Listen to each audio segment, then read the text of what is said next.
to the cloud. Welcome to the DSA's Designing Your Business podcast. Our podcast is where you'll gain insight from experienced design industry professionals and business experts, sharing invaluable information and essential tools, tips, and resources to get your interior design business up and running. Thanks for joining us. Today's episode, the importance of networking, which matters more today than it ever has.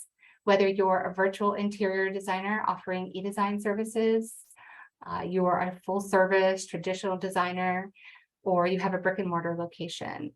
Honing your networking skills is an integral part of building your business. Thanks for joining us today. I'm Amanda, a fellow interior designer, business owner, and business banking professional. My goal today and always is to share helpful information, tools, and resources that I currently use in my very own business or have tried and tested along the way to run an efficient virtual interior design business. I also bring a little advice and insight from my years as a business banking professional, helping hundreds of business owners with lending needs and navigating and managing their cash flow.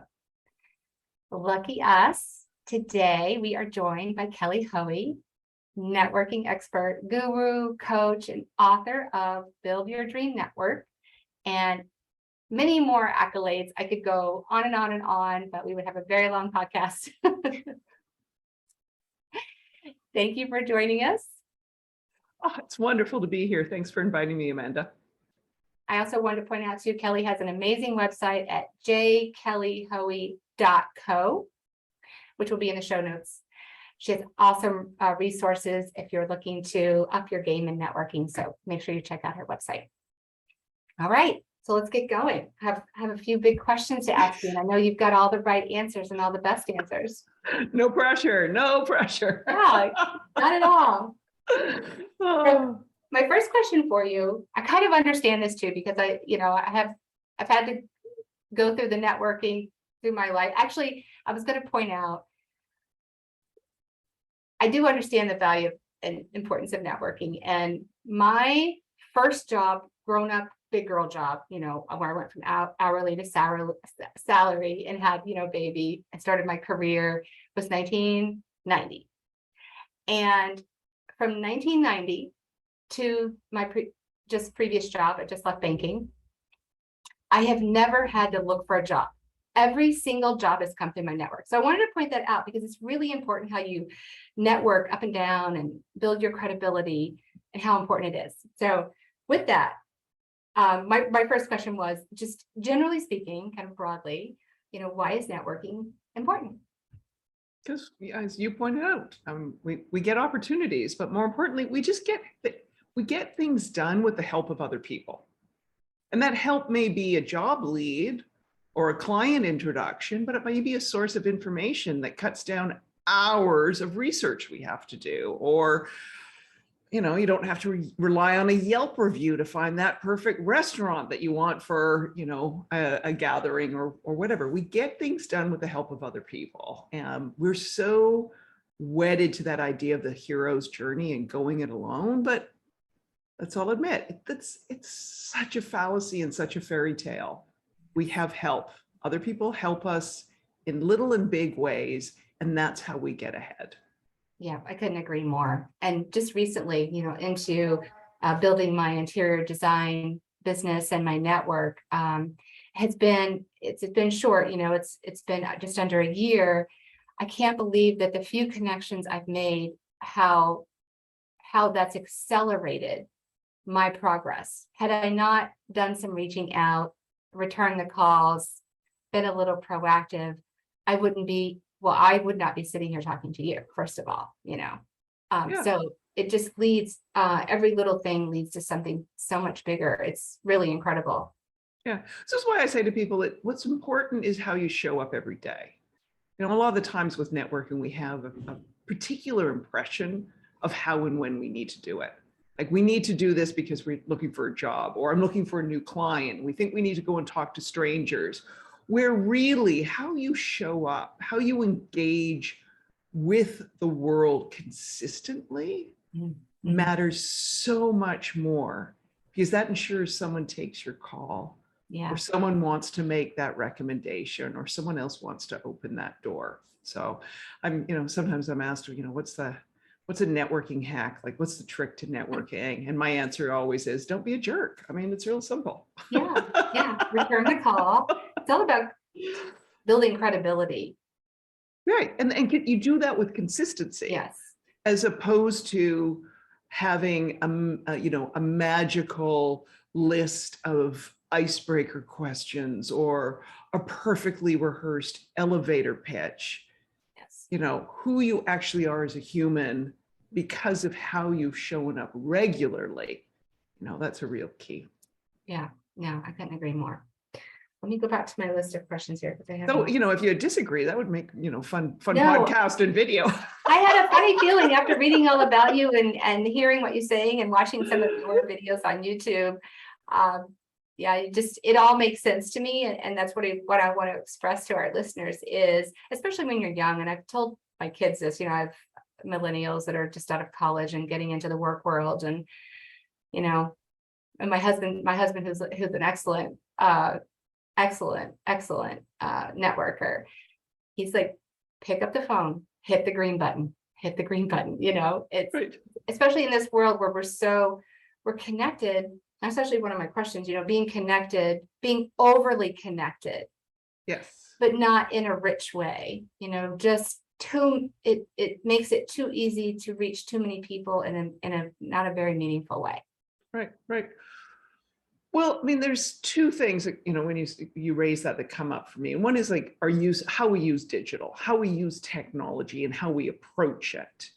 And the other part of it, you also hit on something that there's actually two types of networks that we need.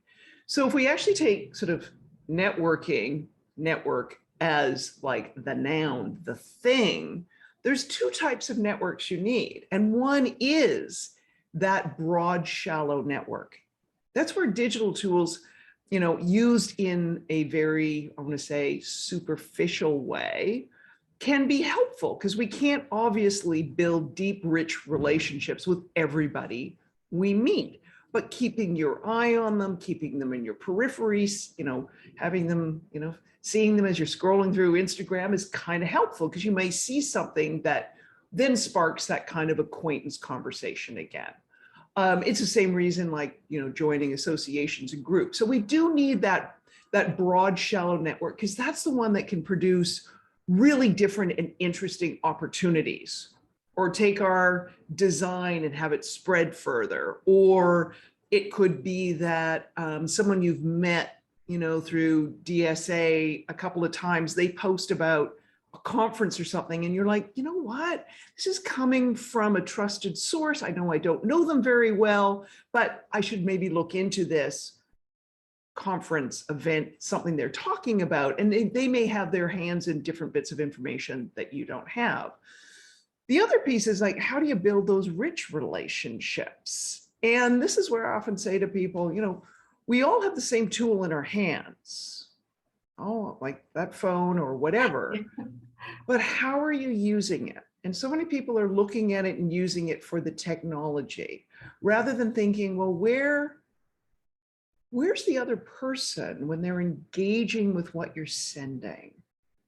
How can you think of those digital spaces like physical spaces? Oh, that's a good one. Right. So for me, as I like to say, LinkedIn is like the conference or the office. I was a lawyer in my first career. So as I jokingly say, I feel like I've got to, pull on the suit and the pantyhose and grab a briefcase and walk into a wood paneled office building circa 1990s. And when I get on LinkedIn, but I think about that context, and I think in that context, how do I talk? How do I share information? What's the information I'm seeking? Yeah. And that's what I want to, and it's not like Kelly's being a different, her personal brand is changing. It's the context, right? Yeah. How I share information in an office context is different than how I would share it around the Thanksgiving table, which for me would be Facebook. Yes. Right. Yes. Or right. Honestly, I think of Instagram like a yard sale.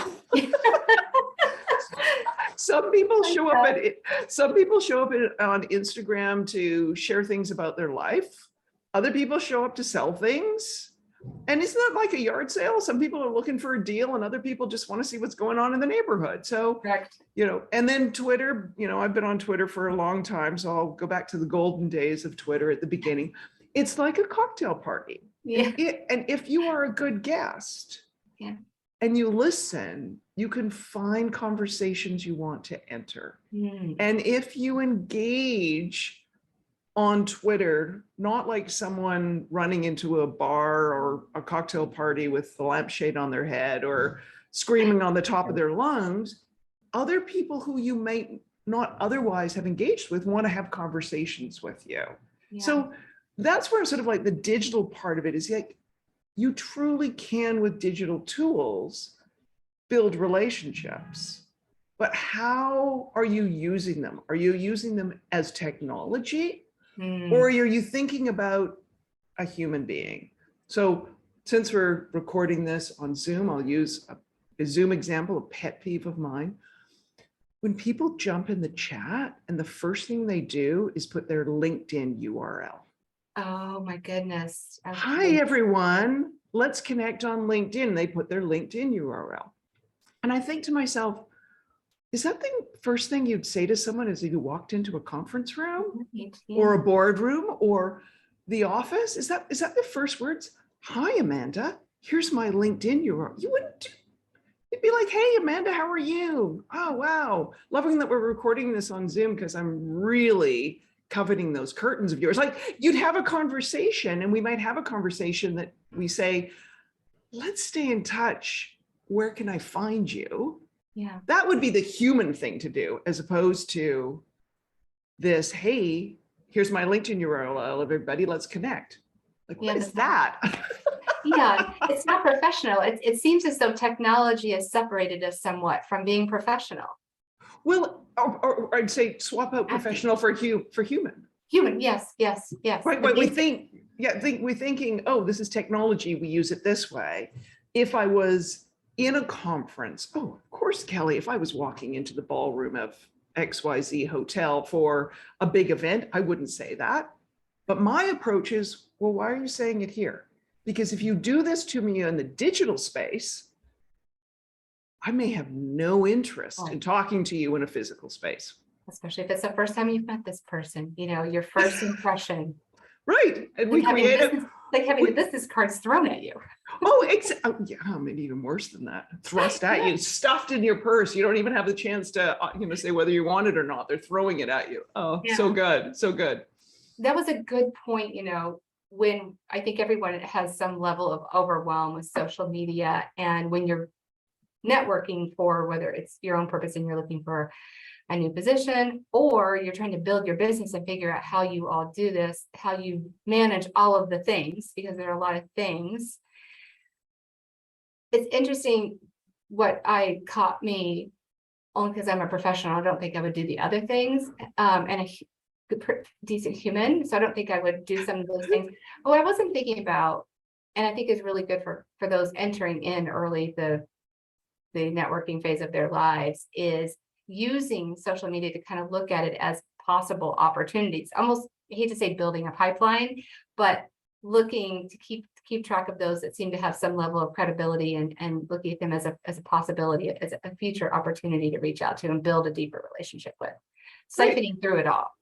Right. Like, in terms of watching and observing, because this is the beauty of social media. People talk a lot. Yeah. People share a lot, and we obsess over what we're going to do, rather than, if I was a young person or a new professional, any level of professional, sitting back and saying, what's this other person sharing and chatting about? What does it tell me about them? Does it tell me something about the way they communicate? Does it tell me something about what they care about? Does it tell me about a platform they have a preference for? And you can learn so much, so that when you do reach out, right, when you see that opportunity, and that opportunity could be for business, it could be for a job, it could be, God, we got a lot in common. I see you talk about this a lot. I'd like, we keep showing up at the same events. I see you every time I'm on those, this, or I see you again shared, this podcast. I love that podcast as well. It would be great to get to know you better. We may like stopping and paying attention, like getting out of our own heads and Yes. looking at other people and what they're doing. You may find more of what you're seeking rather than, sending out a bunch of, I don't know, kind of form letters or, generic pitches or, wondering about whether your elevator pitch is right as you go to the next, Chamber of Commerce mixer or something like that. Right. No offense against Chamber of Commerce mixers, but why are you going to them and how are you entering them to make the real connections you need to grow your business? Yeah. Darn, I wish I had talked to you before I went to the BNI last week. Hadn't been to a BNI meeting in a while. It's a good organization. It has its benefits for sure. Yeah. So on that note, talking about chamber and BNI, for those of you who don't know what BNI is, it's a membership networking program that has chapters all over the country in almost every town or region of the country that one professional of each industry can join, and you work together to build a network and get business, etc. So talking about those, I wanted to ask you, because we're now in this digital world, what are some of your thoughts on finding opportunities to network? You mentioned, reaching out, keeping track of people that you somewhat connect with, Yeah. Talk about that a bit more. Yeah. So you know what, and this is great. This will tie in some of the things we talked about before. Plus you mentioned resources on my website because there is a free Build Your Dream Network book bonus, as I call it, 70 pages of new content, just my gift to the world, just free to download. You don't have to sign up for anything, just take it away. And there's a story in there that's really great. And it is a woman I know by the name of Erin Cronican, and she's the founder of the Seeing Place Theater in New York. And what happened, of course, with the pandemic, live theater shut down. So she now is like, oh, great, how am I going to network for my social justice, not-for-profit theater company? But she also realized pre-pandemic, she was so busy into executing plays and acting and doing things, she wasn't meeting her peers. And so there's, this for everything that, gets taken away, there's always opportunities. Agreed. So organizations, she found organizations who were doing programming for people like her. So, when you think about digital, all right, who are the people I should be connecting with? And there may be a variety of them.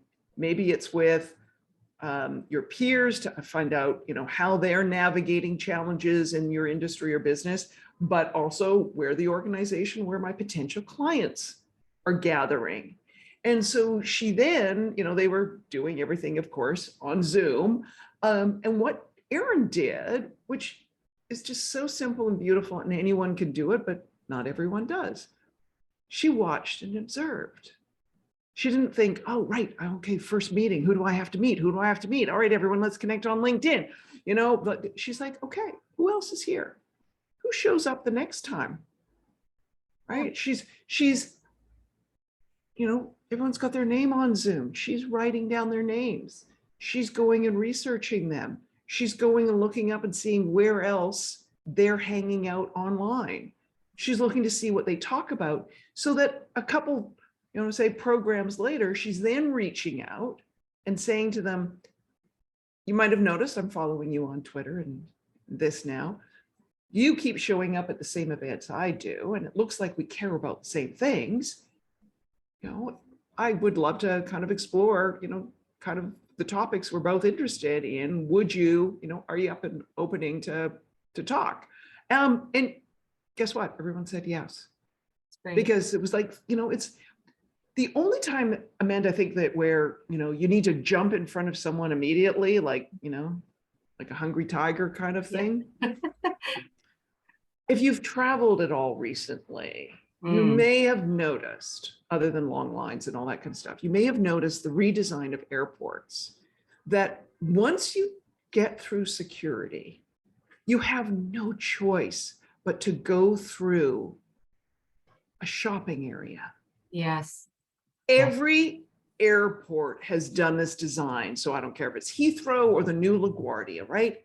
You have no choice but to pass a bunch of Lego and books and Toblerone and scotch, right? You have no choice. And someone with perfume. Yes.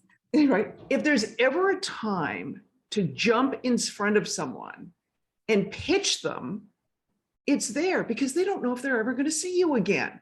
Right. If I was a salesperson and I was working on some kind of commission, I would be like that aggressive tiger in that solo environment. But for the rest of us mere mortals, particularly in a relationship business, you know what? Going at it a little more methodically, a little slower, a little more purposefully, right? Seeing where there's the real connection. So that example with Erin, and she used digital tools and expanded her network. She also was sort of thinking, all right, here's my peers, where potentially could I meet other people who could be interested in being patrons of my theater company? And that's where she, all right, let me try out this group, see who the people are. Let me try out this one. Let me do this. And it was through an organization that she was like, you know what? I don't know who these people are, but I can do 15-minute, speed networking and, lunch break kind of meet people kind of thing online. And it was actually through one of those conversations, she found another organization that was purposefully a networking group. Yeah. And she joined that one that was a membership group. And she joined it because she learned from somebody else. This is the other thing, like how can you get information that get like a useful place to spend your time? Yes. She learned that this other group, which was very diverse, was founded by a woman who loves theater. Oh. And so Erin's like, you know what? If this woman started a networking group and she loves theater, she probably tapped into her friends to join her networking group. And they might be people who like theater. Even that's not the prime, that's like some little back interest. But it's nothing you'd find on a website. It doesn't say, hey, this is the networking group for people who like theater. It just, right. The founder just happened. But if she hadn't had this other conversation somewhere else. Yes. So Erin's story and this kind of like through the first 3-6 months of 2020, right?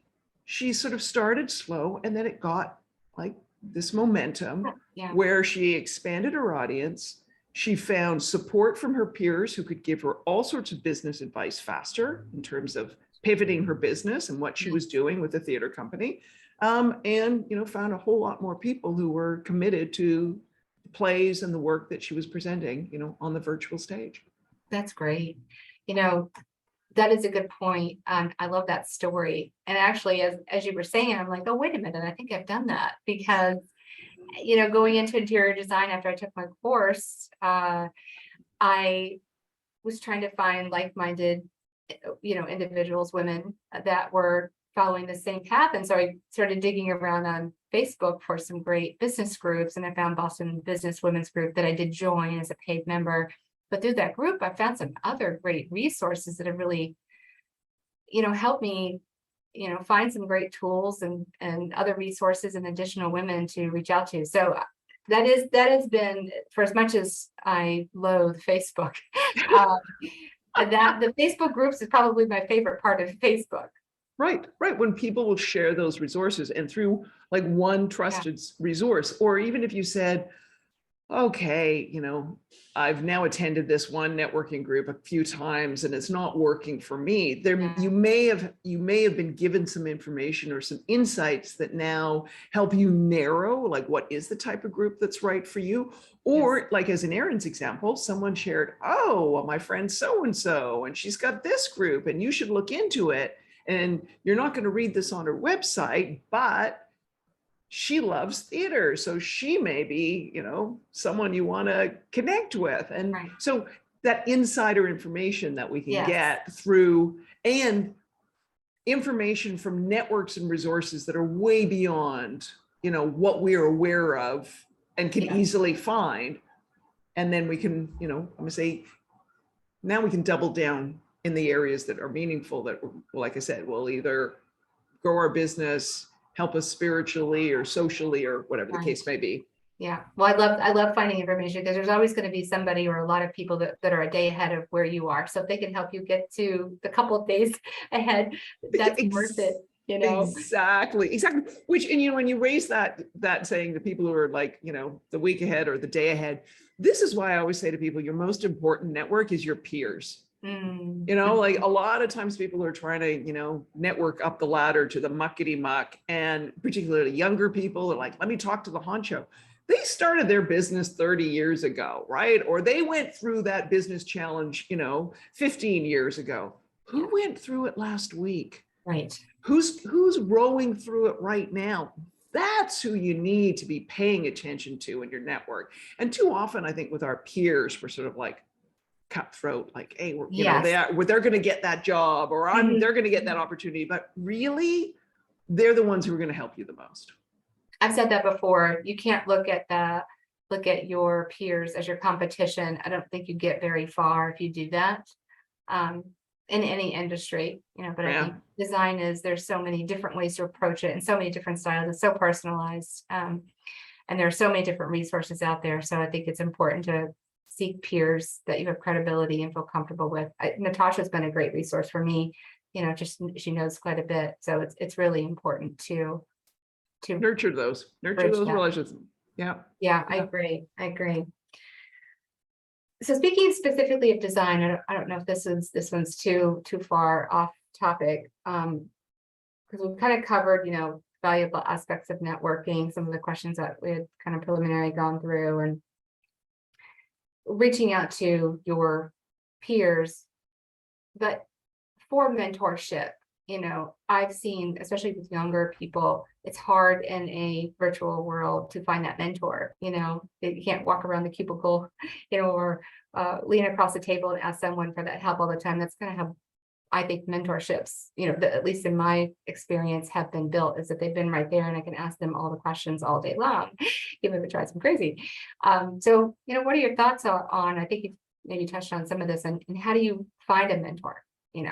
That's important too. Right. Well, I think it's all in how you approach and ask it, because regardless of our virtual world, someone coming up and saying, hey, Amanda, would you be my mentor? You're probably like me, like a fake plastic smile on your face. And what's going on in your head is like, I don't know if I have the time for this. What am I going to mentor them on? I don't need all this kind of stuff. But what we do have time for, as you mentioned, is to answer questions. Yes. So as I say to people, rethink what mentorship is. You want questions answered. So come up with really good questions. Good one. If you can get the question from searching the internet or watching someone's, I want to say YouTube's, series, or an interview that they did, or reading their bio, right? If you can get the answer, then you can ask them a better question. Yeah. Right. And then when they give you that, you reach out to them and say, listen, Amanda, I've got this question. I'm really interested. You've talked on the podcast how you were in banking and then you got into interior design. How did you make that? Like, what was the spark or the impetus for that change? And how did that happen? Just ask someone like that hyper-specific question. And then you leave it to, in this, my example, I'm just going to keep going. You leave it to Amanda to decide how she's going to answer it. She may say, oh, you know what? I just did a podcast episode on that. Take a listen and let me know if you have any further questions. Oh, good. And my advice as a networking expert would be, do that and follow up with her. Because we think, oh my God, if I just ask someone to be my mentor and then they're always going to be there for me. Yes. No, that didn't happen before. That's not going to happen in the future. So ask a better question and follow up. I think the single biggest networking mistake is the failure to follow up. Yes. Great. And it's not like the human decency, common courtesy of, thank you very much, Amanda, for, you answered my email. You led me to these resources. Thank you so much for this. I really look forward to listening to them, whatever. That's your thank you and your follow-up. The follow-up, or your thank you and your common courtesy. The follow-up is, Amanda, I listened to the podcast. This was so helpful, right? Because now in someone like Amanda's mind, she's like, wow, this person's putting in some effort. Yeah. I'm going to respond to them and say, I'm glad it was helpful. If there's other questions I can answer in the future, please let me know. And you, as the bright person who wants mentorship, is going to think, I'm going to come up with a bright question to ask Amanda. But that gets back to where we started in some ways, this conversation. Where's your consistency? Where are you showing your character? Where are you building kind of in that reputational bank with the other person that they say, you know what? I'm prepared to spend some time. I'm prepared to spend some energy. Yeah. I'm prepared for this other person. So on mentorship, ask good questions and follow up.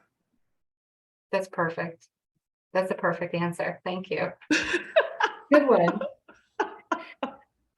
So lastly, this is more interior design specific, because there are a lot of channels, if you will, out there. I think of social media as just channels. As an interior designer, and whether it's reaching your peers and then reaching customers, clients, where do you think your efforts are best spent? Well, this is sort of one of those questions that, people listening to this are going to hate. It's going to be like the answer being depends. Yes. Right? So where are your peers gathering? Right. Yep. And that's if you're new to the industry, and there's all sorts of choices and people are saying you should join this and you should join this. This is an opportunity for you to look at them and say, tell me more. Why do you believe this organization is valuable at this point in my career? Right? Okay, I can understand that. Now, have you got some ideas like, my involvement? Am I just showing up to learn? Should I join a committee? Like, what do I do? Right? Like, ask those questions, because if someone said, oh, you should join this Chamber of Commerce, I get a lot of business from it. I mean, a lot of us would just immediately go and join. Yeah. Where I would say to people, well, tell me more. How long have you been a member? Oh, about 20 years.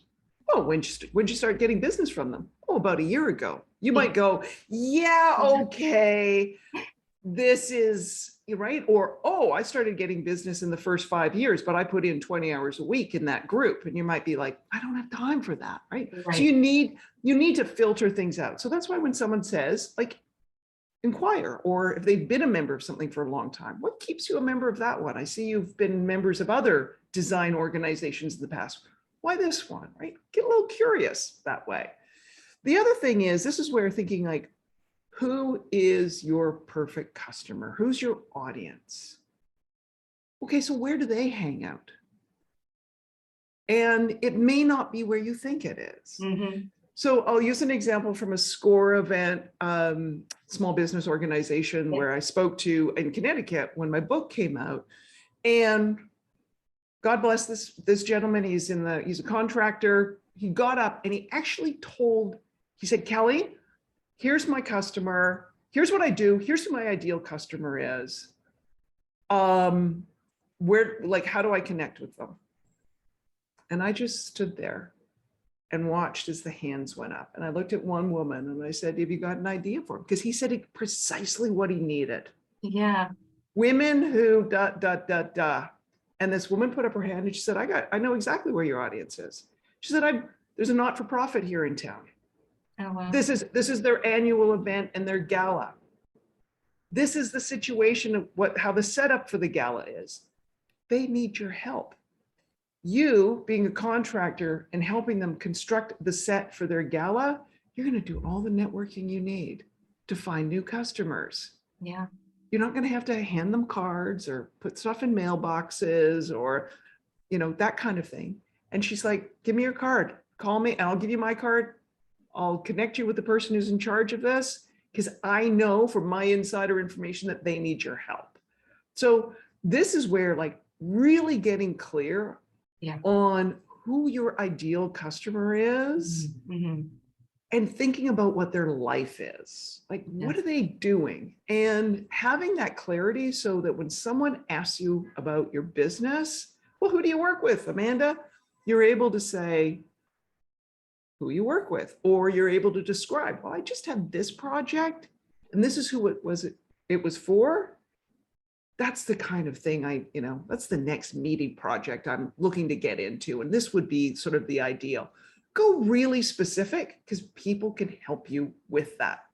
That's good. I think that's what we're doing. We're probably overthinking finding a client rather than thinking who it is we want to find, I think Right. we're probably thinking opposite of what we should be doing. Well, I think a lot of times we sort of go general rather than being Yes. hyper, Yeah.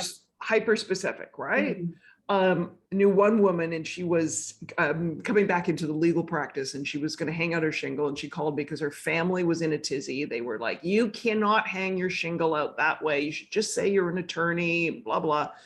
Or you could just say you're a divorce attorney. Hmm. And I said, no.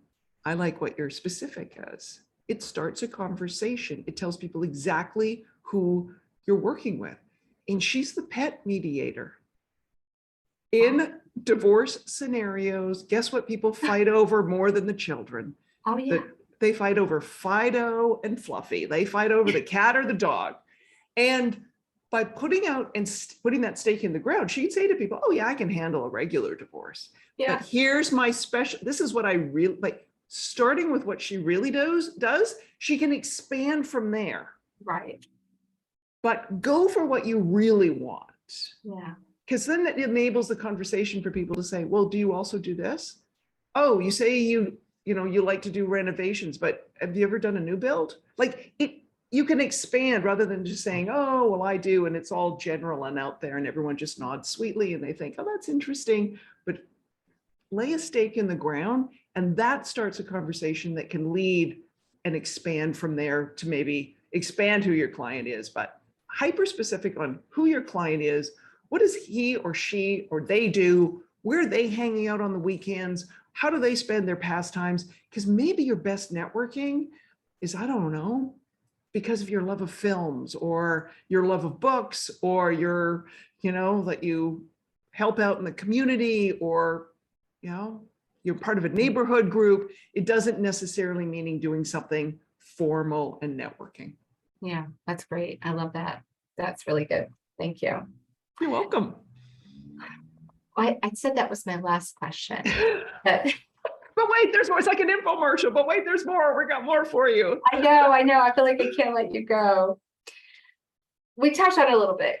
I'm hopefully this doesn't sound repetitive. Because we talked a lot about who you can reach out to, who we can reach out to. And I promise this will be my last question. But networking, I found, goes two ways, kind of up and down. Mm-hmm. So I was hoping in closing we could kind of touch on that and the importance of not only just always asking, but also giving. Yes. And that idea of that sort of networking generosity, your give can be asking someone a better question. Your give can be following up. Your give does not have to be the equivalent. Yeah. Amanda invites me on a podcast. I have to invite her on a podcast. Right. No, more importantly, I need to understand Amanda's business, what she's doing. I need to promote the heck out of this podcast. I maybe need to think about, okay, do I know other people who maybe have a career podcast that talk about career changes? Maybe that would be a good one to refer Amanda to, but I plan to seed for some time in the future. But I think a lot of time, particularly younger people, they get that sort of give and take of networking. They're like, I don't have anything to give that person. Respect, appreciation of their life, their career, their time they're giving you, courtesy, being prepared, doing, I can't stress that enough, like kind of do the work before you do the outreach. Yes. That is such a massive give. Yeah, agreed. Preparation always. Yeah. And in your question too, this sort of trickle up and trickle down, yes. Part of this is too, networking is 360 these days. Yes. You don't know. That intern may be your next great opportunity. Mm.